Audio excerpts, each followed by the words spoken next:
네, 너무나 은혜로운 찬양입니다.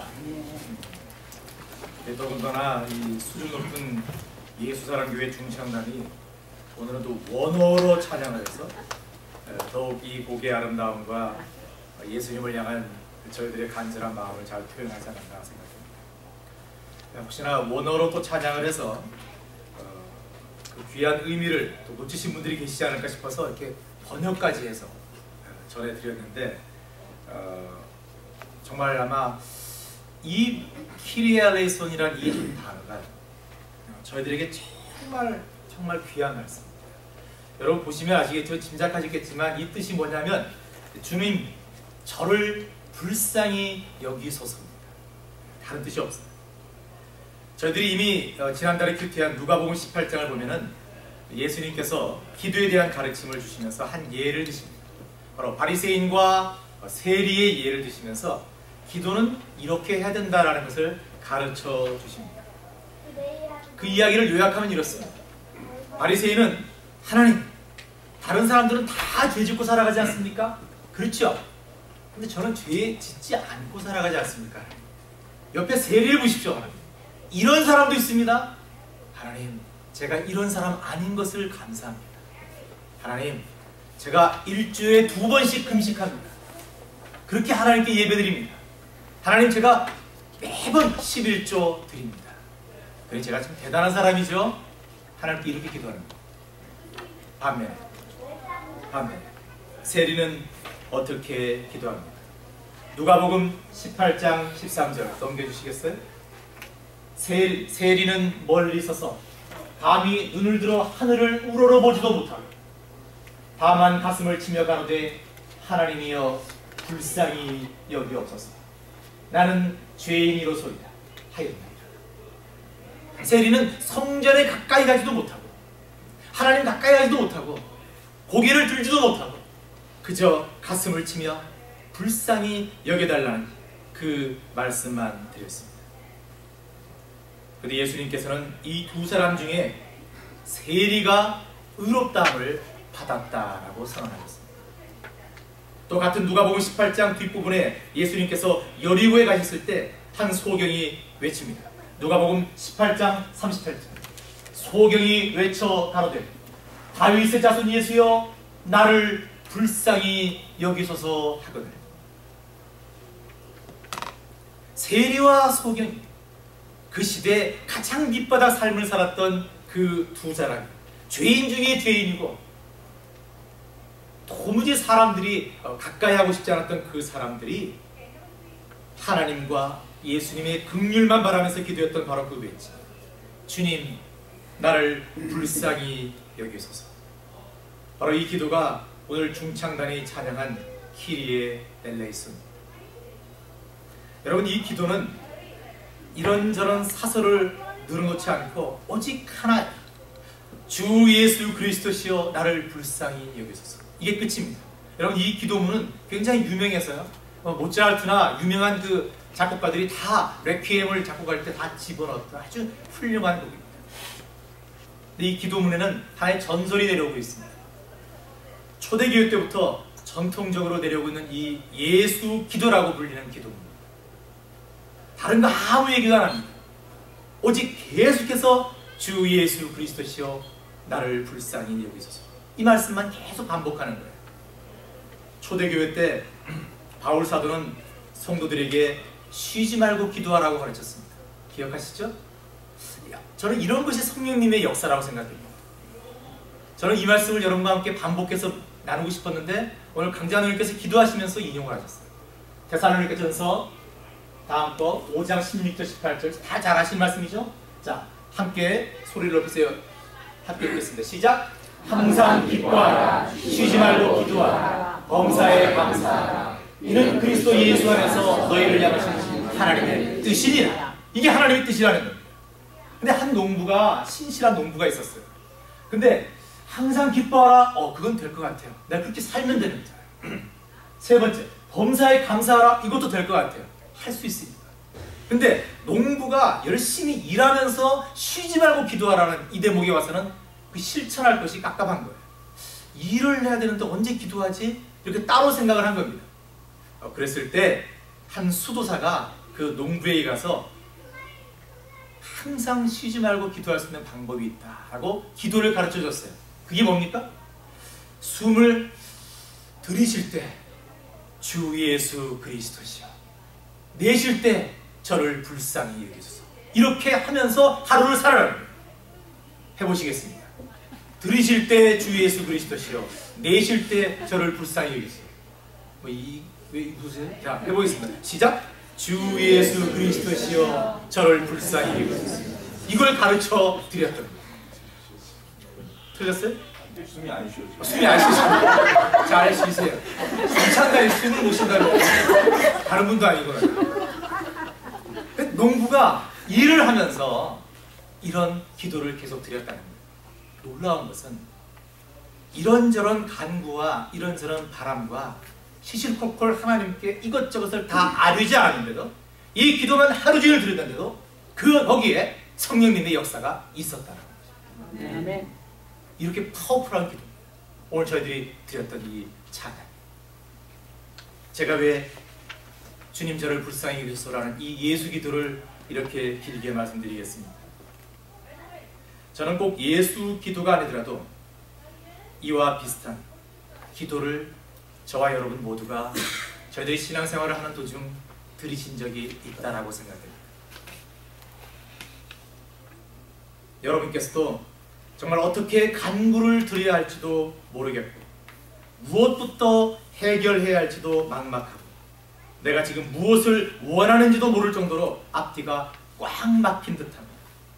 가슴에 어떤 무거운 것이 꽉 누르고 있어서 오늘 말씀 앞 7장 1절부터 10절까지 욥의 표현대로 이 곤고함과 시련이 너무 오랜 시간 계속되고 그 고통과 아픔 때문에 정말 죽고 싶은 생각이 문득문득 들 때, 바로 그런 생각을 하고 있는 나 자신의 소스라치게 놀랄 때,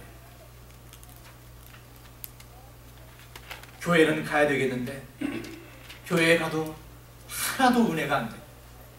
교회 가도 찬양을 들어도 찬양을 해도 하나님의 말씀을 들어도 도무지 그 가슴에 와닿지 않고, 영적인 친구들이 다가와서 격려의 말조차 하고 있는데 그 말조차 사치스럽게 들려서 오히려 나를 위로하던 그 자들을 미워하고 싶을 때, 여러분 그런 막막함이 있으셨을 것입니다. 그렇게 힘들 때가 저희들 삶에 항상 있습니다. 물론 경제적인 문제일 수도 있겠고, 사람과의 관계의 문제일 수도 있겠고, 저희들의 자녀, 저희들의 부모님 때문에 그러할 수도 있습니다. 과연 바로 이러한 때, 바로 그때 여러분께서는 하나님께 어떤 기도를 드리셨습니까? 과연 여러분께서는 하나님을 향하여 어떻게 하셨습니까? 많은 분들이 다른 구체적인 일일이 얘기를 못하고 주님 저를 불쌍히 여기소서, 하나님 왜 저만 이래야 됩니까? 하나님 왜 저만, 이런 기도를 많이 드리셨습니다. 아니 이런 기도도 드리지 못하고 시간이 길어지면서 아예 하나님을 원망하고 이웃을 원망하고 세상을 원망하면서 끓어오르는 분노를 사귀지 못했던 그런 적도 있으실 것입니다. 아마 지금 이 순간도 그러한 심령으로, 그러한 마음을 억지로 누르고 하나님 앞에 나와 계신 분들도 있으실 수 있습니다. 충분히 그럴 수 있습니다. 누구나 그럴 수 있습니다. 오늘 말씀 11절은 그런즉, 영어로는 therefore라고 시작됩니다. 이 접속사는 앞에 이러한 일 때문에 나는 이러할 것이다 라는 그런 상황을 설명하고 있습니다. 욥은 앞에 이러한 고통과 비참함이 나한테 있기 때문에 이제는 대놓고 뭘 하겠다라고 지금 선언하고 있는 것입니다. 무슨 얘기입니까? 욥은 이제 하나님을 본격적으로 원망하겠다라는, 이제 하나님을 원망할 거예요. 욥의 이러한 모습이 저희들 모두 인간이 가지고 있는 한계이고 악함이라고 생각됩니다. 여러분 욥은 어떤 사람이었습니까? 욥은 하나님께서 칭찬하신 순전하고 정직하며 하나님을 경외하고 악에서 떠난 자였습니다. 그리고 욥은 자신에게 참으로 끔찍한 불행과 재앙이 닥쳤을 때도 하나님을 찬양하고 하나님 앞에 회개하고 하나님께 예배를 드렸고 하나님의 주권을 인정했던 사람입니다. 결코 어리석게 하나님을 원망하지 않았습니다. 심지어 자신이 사랑하는 아내조차도 하나님을 원망하고 하나님을 욕하고 죽으라고 그렇게 얘기를 했는데 그 아내까지도 용서하며 결코 하나님을 원망하지 않았던 사람입니다. 그야말로 여기까지는 완벽한 신앙인이었습니다. 그런데 욥에게 그 고통과 시련과 아픔의 시간이 조금 길어지기 시작하죠. 또 위로한답시고 찾아온 친구들이 저마다 자신의 의를 내세워서 자신의 경험을 내세워서 자신의 지식을 내세워서 이러쿵 저러쿵 욥의 잘못을 질책하기 시작하자. 욥은 마침내 하나님을 원망하기 시작했습니다. 하나님께 칭찬받았던 욥이 이 정도인데 저와 여러분은 당연하지 않겠습니까? 제 고백을 드리면 저도 여러분 어렵고 힘든 일이 지금도 있습니다. 지금도 영적인 공격이 매번 있습니다. 이럴 때마다 저는 솔직히 이 예수 기도를 붙들 때가 많습니다. 주님, 저를 불쌍히 여기소서. 이런 기도를 열심히 드립니다. 그런데 그런 기도를 드리다가도 그게 조금만 그 고통이나 고난이 길어지거나 해결의 기미가 안 보이면 부끄럽게 고백하지만 하나님을 원망할 때가 참 많습니다. 하나님께서 시키는 대로 지금 하고 있지 않습니까? 하나님 하라고 하셔서 가고 있지 않습니까? 근데 이게 왜 해결 안 됩니까? 이거 왜 이렇게 더디해 주시는 겁니까? 저도 하나님 원망 너무 많이 하고 삽니다. 스틸 지금도 그러합니다. 저는 이 말씀을 보면서 조그마한 위로를 얻었습니다.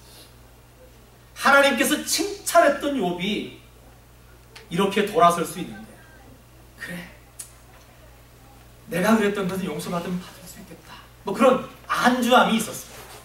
악하게. 그런데 오늘 말씀에 욥의 이 원망을 보면서 하나님께서 저에게 깨닫게 해주신 게 있습니다. 참으로 놀라운 것은 저희들의 또 욥의 하나님을 향한 원망, 이러한 악한 행동과 말을 통해서도 하나님께서는 저희들에게 또 욥에게 하나님 당신의 모습을 더 강하게 나타나시고 더 알게 하신다는 것입니다. 제가 하나님을 원망해요. 하나님 왜 이거 안 해줍니까? 하나님 왜 이러십니까? 라고 얘기를 하는데 그 말씀 뒤에 하나님께서 시큰 제 입술을 통해서 원망했는 그게 하나님의 위대하심이 되는 거예요. 그러시기 때문에 하나님을 사랑할 수밖에 없는 거예요. 이 역설입니다. 오늘 말씀 12절부터 욥이 하나님을 하나하나 원망하고 있습니다.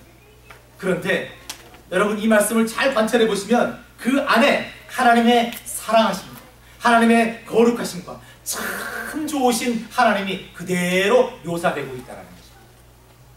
믿어지십니까? 네. 그렇습니다. 여러분. 저희들이 하나님을 예배하고 사랑할 수밖에 없다는 결론에 도달할 수밖에 없습니다.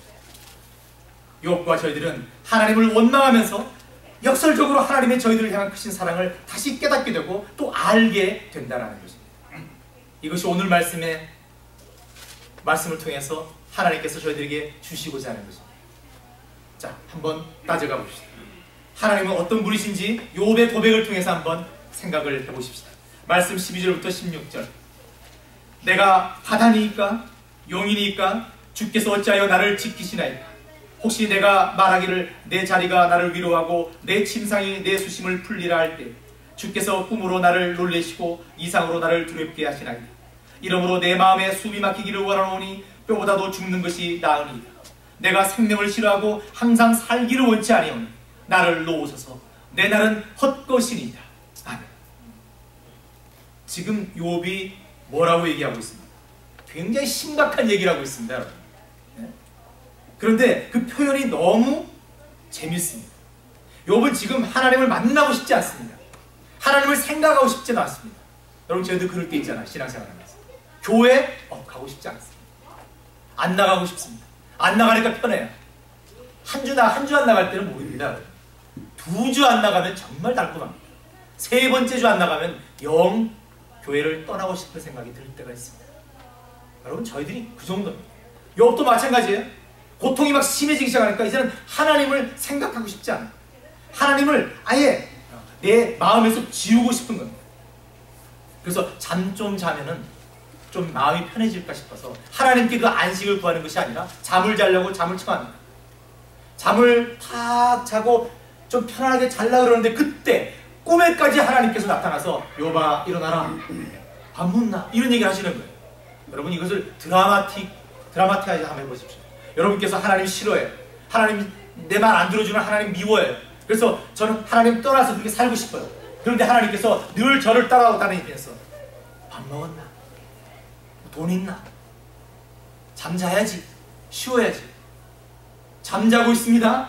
근데 꿈에 나타나서 이건 이렇게 해야지. 이렇게 얘기하신다고 한번 생각해 보십시오. 좀 끔찍하지 않습니까? 욥은 지금 이런 상황을 얘기하고 있는 거예요. 하나님이 욥 곁을 떠나질 않으십니다. 욥은 심지어 내 생명을 놓아달라고 합니다. 적어도 하나님은 내 생명을 쥐고 있는 분이라는 것을 알기 때문에 내 생명을 놓아달라, 난 죽게 내버려달라, 이렇게 얘기를 하십니다. 그런데 하나님께서는 욥을 놓아주시지 않습니다. 여러분, 이게 바로 놀라우신 하나님의 은혜입니다. 여러분 아십니까? 욥의 원망을 통해서 발견할 수 있는 첫 번째 하나님의 놀라운 은혜는 바로 저희들의 하나님, 나의 하나님, 여러분의 하나님, 바로 그 하나님이 이런 분이시라는 것입니다. 결코 저희들 곁을 떠나시지 않으시는 분이라는 것입니다. 여러분, 이것은 욥의 의지와 저희들의 의지와는 아무런 상관이 없습니다. 하나님께서는 그저 저희들을 사랑하시기에 끝까지 함께 하시는 것입니다. 아멘? 아멘. 저희들을 위해서 이 땅에 오신 예수님의 다른 이름이 무엇이죠? 뭐라고 천사가 얘기를 해주죠? 임마누엘이라고 얘기합니다. 임마누엘. 우리 예수님의 다른 이름이 임마누엘. 그럼 임마누엘의 그 뜻이 뭡니까? 하나님이 우리와 함께 하십니다. 예수님의 다른 이름이 그겁니다. 예수님께서, 부활하신 예수님께서 저희들과 제자들을 떠나시면서 마지막으로 하신 말씀이 뭡니까? 내가 세상 끝날까지 너희와 항상 함께 있으리라. 여러분, 이 말씀이 너무나 중요합니다. 그리고 이 약속은 성령님께서 이 땅에 오심으로 말미암아 저희들 모두에게 지금 현재 성취되고 있는 말씀입니다. 그 약속이 계속 지금 이루어져 가고 있는 것입니다. 그러기에 지금 이 자리에 함께 하신 하나님을 예배하는 저와 여러분은 저희들이 아무리 도망가더라도, 어디를 가더라도, 어떤 시간에 있더라도 하나님이 저희들과 항상 함께 하시는 것입니다. 아멘. 이게 너무너무 귀한 은혜입니다. 저희들이 이 현실이 싫고 견디기 힘들어서 하나님을 원망하고 미워하고 하나님 곁을 떠나려 해요. 하나님께서는 결코 한 번 사랑하신 저희들을 떠나시지 않으십니다. 하나님께서는 결코 저희들을 향한 사랑을 멈추지 않으십니다. 그러기에 저희들은 지금 당장 저희들이 실패한 것 같고 패배한 것 같고 이 세상에 오직 나만 소외된 것 같은 그런 처절한 외로움과 고통 속에 있다 하더라도 결코 포기하거나 낙심하지 말아야 합니다. 왜입니까? 오늘 웃다가 내일 돌아서는 사람들이 아니라 영원히 변치 않는 사랑으로 지금 이 순간도 사랑하시는, 지금 이 순간도 저희와 함께 하시는 하나님이 저희들 곁에 계시기 때문에 이 말씀을 붙드시기 바랍니다. 예수님께서 저희와 동행하시기 때문입니다. 성령님께서 저희와 함께 하시기 때문입니다. 그리고 결국 선한 하나님께서 저희들을 지금의 또는 앞으로의 고난과 시련 속에서 반드시 건져내실 것이기 때문입니다. 두 번째, 욥의 원망을 통해서 저희들이 발견할 수 있는 참 좋으신 하나님의 모습은, 하나님 저희들을 결코 지금의 상태, 지금의 수준에, 지금의 믿음에 머물게 하시지 않고 저희들을 끊임없이 위로 이끄시고 저희들을 계속 자라게 하시는 분이라는 것입니다. 여러분, 말씀 17절부터 19절까지 사람이 무엇이간데 주께서 크게 여기사 그에게 마음을 주시고 아침마다 권징하시며 분초마다 시험하시나이다. 주께서 내게서 눈을 돌이키지 아니하시며 나의 침 삼킬 동안도 나를 놓지 아니하시기를 어느 때까지 하시리이다. 아멘. 여러분, 이 말씀은 기억하십니까? 저희 중창단이 얼마 전에, 그죠? 다윗의 노래 시편 8편을 찬양하지 않았습니까? 사람이 무엇이간데 주께서 저를 생각하시며 무엇이간데 주께서 저를 권고하시나이까. 시편 8절의 말씀과 똑같은 말씀입니다. 다윗이 노래합니다. 저를 천사보다 조금 못하게 하시고 영화와 존귀로 발을 씌우셨나이다. 똑같은 단어죠. 똑같은 표현입니다. 그런데 전혀 다른 상황에 쓰였습니다. 욥은 지금 이 말을 하면서 하나님을 원망하고 있습니다. 그런데 다윗은 이 말을 하면서 하나님을 찬양하고 하나님께 감사하고 있습니다. 똑같은 단어와 똑같은 표현을 쓰면서 한 사람은 하나님을 원망하고 있고 한 사람은 하나님을 찬양하고 있습니다. 여러분, 이 차이가 뭡니까? 어떻게 이런 차이가 날 수 있습니까? 바로 이것이 바로 믿음의 차이입니다. 욥은, 저희들은 욥기의 끝을 압니다. 그러나 욥은 지금 아무것도 모릅니다. 오직 믿음으로 앞을 바라볼 수밖에 없는 상황입니다. 욥은 안타깝게도 지금의 이 고난과 이 시련과 이 악한 상황만 눈에 들어오고 그것이 마음에 걸리고 영적으로 걸려서 하나님을 원망하고 있습니다. 그런데 다윗은 온갖 산전수전을 다 겪으면서 깨달은 거지. 다윗은 아닙니다. 내가 어떤 상황에 처하더라도 선하신 하나님께서 나를 항상 복되게 이끌어 주실 것이다. 나를 일으켜 세워 주실 것이다. 나를 건져 주실 것이라는 것을 압니다. 그래서 다윗은 감사할 수 있는 거예요. 욥은 그것을 모르기 때문에 원망밖에 할 수 없는 것입니다. 똑같은 표현으로 이렇게 하고 있는 거예요. 참 놀라운 것은 저희들 또한 이러한 표현을 쓰면서 원망과 감사를 동시에 하는 경우가 참 많다는 것입니다. 이런 차원에서 여러분, 오늘 말씀을 접근해보면 하나님께서는 욥을 그리고 저희들을 아까 말씀드린 것처럼 참으로 사랑하시고 앞으로도 영원히 사랑하시기에 더욱 영화롭고 존귀하게 그렇게 만드시려고 저희들을 지켜보시며 때로는 권징하시고 때로는 나무라시고 때로는 시험도 하신다는 것입니다. 다시 말해서 하나님께서는 욥과 저희들에게 기대하시는 바가 크십니다. 그냥 여러분 지금 이 상태로 남아있기를 원하시지 않습니다. 여러분의 믿음이, 여러분의 영적인 성숙이 하나님께 한 발 더, 예수님께 한 발 더 나아가기를 소망하고 계십니다. 그러기에 저희들에게 또는 저희 교회에 어떤 고난과 시련이 닥치더라도 곧바로 오늘 이 말씀을 떠올리면서 하나님께서 나에게 또는 저희 교회에 지금보다 더 큰 은혜와 복을 허락하시려 하는구나. 내 믿음을 조금 더 성숙시키려 하시는구나. 내가 이렇게 슬슬 이러쿵저러쿵 열심도 안 되고 적당히 다니는 이 믿음을 하나님께서 싫어하시는구나. 나를 하나님께서 이 부족한 나를 쓰시려 하시는구나. 이런 마음으로 돌아설 수 있어야 합니다. 그렇구나. 내가 이 고난과 시련의 이 시간만 지나면 지금보다는 더 성숙한 믿음을 가진 예수님의 제자가 될 수 있겠구나. 더 큰 은혜와 복을 내가 내 삶을 통해서 누릴 수 있겠구나 라는 그런 긍정적인 사고를 해야 한다는 것입니다. 바로 이것이 저희들을 사랑하시기에 저희들에게 더 큰 복과 은혜를 주시고자 하시는 하나님의 뜻입니다. 저희들이 이것을 확실히 믿고 모든 것을, 물론 지금 삶이 고통스럽고 견디기 힘들다 할지라도 좀 담담하게 또는 당당하게 이것을 받아들이고 적극적으로 수용해야 하는 것입니다. 세 번째, 우리의 하나님은 참으로 거룩하신 하나님이십니다. 말씀 20절 21절 사람을 감찰하시는 자여, 내가 범죄하였은들 주께 무슨 해가 되오리까? 어찌하여 나로 관역을 삼으셔서 스스로 무거운 짐이 되게 하셨나이까?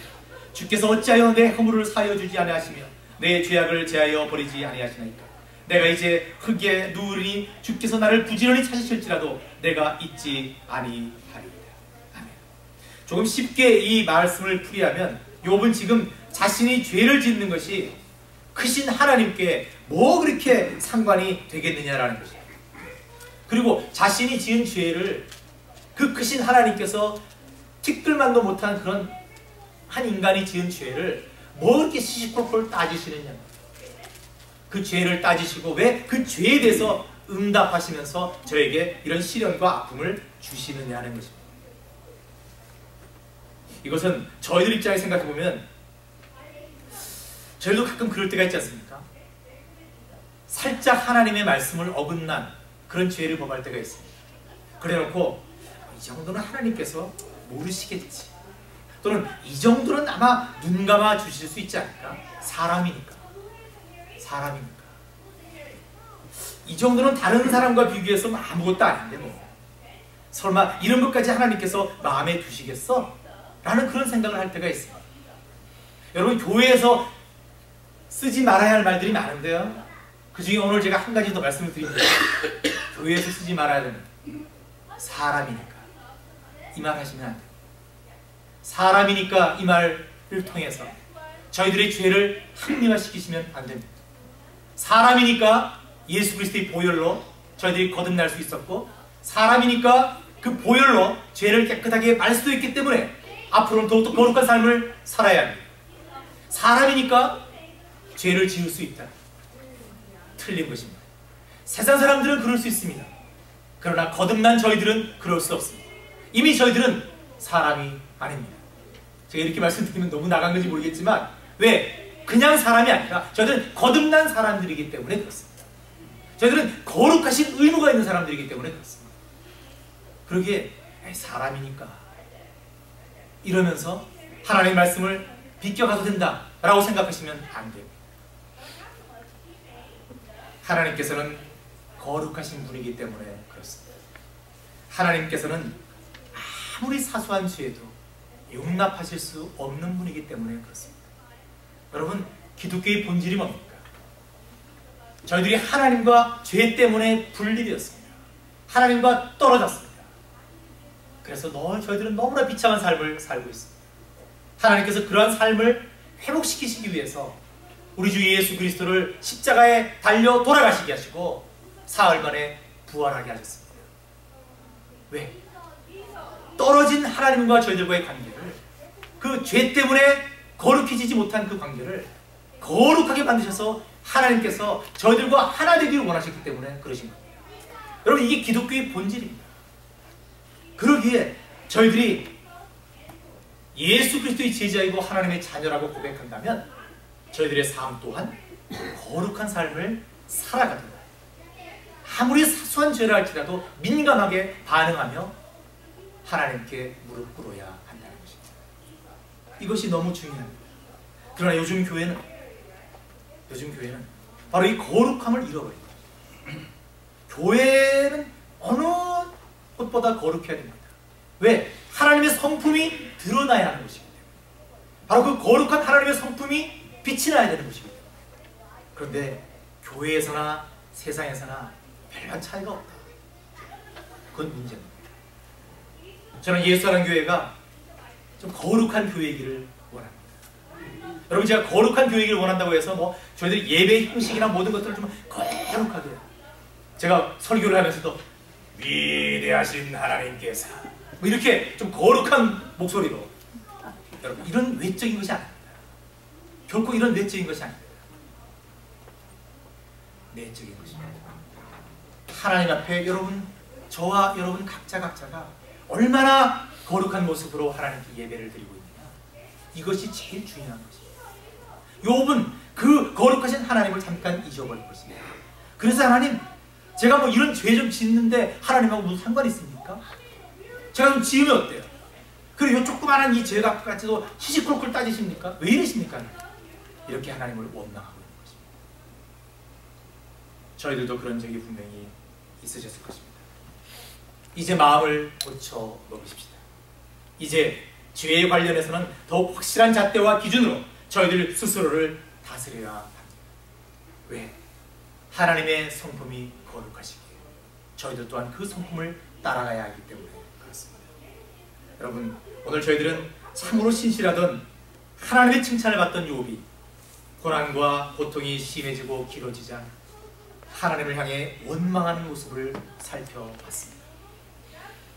저희들이 욥을 3인칭 입장에서 바라보고 있지만 사실은 저희들의 자화상이기도 합니다. 하지만 감사하게도 저희들은 그 욥의 원망 속에 담겨진 상황과 말씀을 통해서 오히려 하나님이 저희들에게 얼마나 좋으신 분인지 깨닫는 은혜를 누렸습니다. 즉, 우리의 하나님은 첫째, 저희들을 사랑하셔서 어떠한 상황에서도 저희들과 늘 함께 하십니다. 아멘. 둘째, 하나님은 저희들을 사랑하시기에 저희들 지금의 형편, 처지, 수준보다 더 나은, 더 좋은, 더 높은 것을 주시기를 원하시는 분입니다. 아멘. 그리고 이를 위해서 저희들에게 때로는 그 시험과 연단을 허락하실 때도 있다는 것입니다. 셋째, 하나님은 거룩하신 분입니다.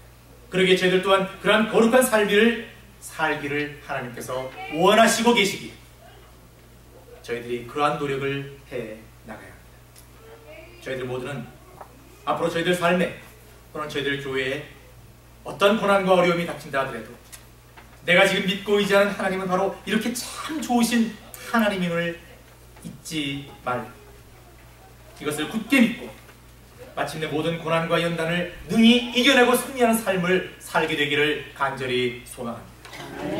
그래야 하나님 보시기에 합당한 아름다운 사람, 칭찬하는 사람, 아름다운 교회, 합당한 교회로 성장해 나가기를 간절히 바랍니다.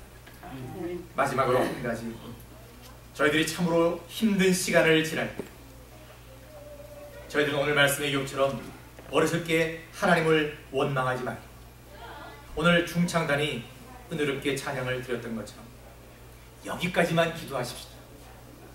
하나님을 절대 원망하지 말고 여기까지만 기도하십시오. 키리에 엘레이스, 주님, 저희를 불쌍히 여기소서. 여기까지만 들으십시오. 저희들이 겸손한 모습으로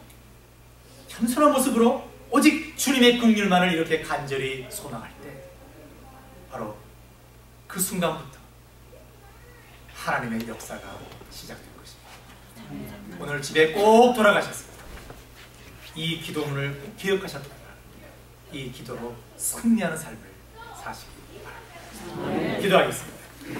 하나님 감사합니다. 욥의 불만과 원망을 통해서도 하나님께서 다시 한번 하나님께서 얼마나 위대하시고 훌륭하신 정말 크신 하나님이신지 참 좋으신 하나님이신지 깨닫게 하시니 감사합니다. 이제 다시 한번 하나님이 저희들에게 그러한 분이라는 것을 알았으니 이제 그 하나님께 모든 것을 맡기고 긍휼을 바라며 정말 거룩한 삶을 살아가는 저희들 될 수 있도록 도와주시옵소서. 하나님, 이 시간 다시 한번 간절히 바라옵건대 이 순간 여러가지 현실적인 어려움과 아픔 때문에 이 자리에 머리 숙여 하나님의 긍휼을 바라는 아름다운 하나님의 자녀들이 있습니다. 하나님 도와주시옵소서. 성령님 함께 하셔서 이들의 삶을 통해서 하나님을 찬양할 수 있는 놀라운 역사가 나타날 수 있도록 하나님 함께해 주시옵소서. 하나님, 저희들이 주의 자녀이고 예수 그리스도의 제자임을 세상에 선포할 수 있을 만큼 이들에게 이 긍휼을 구하는 이들에게 복과 은혜를 넘쳐나게 부어 주시옵소서.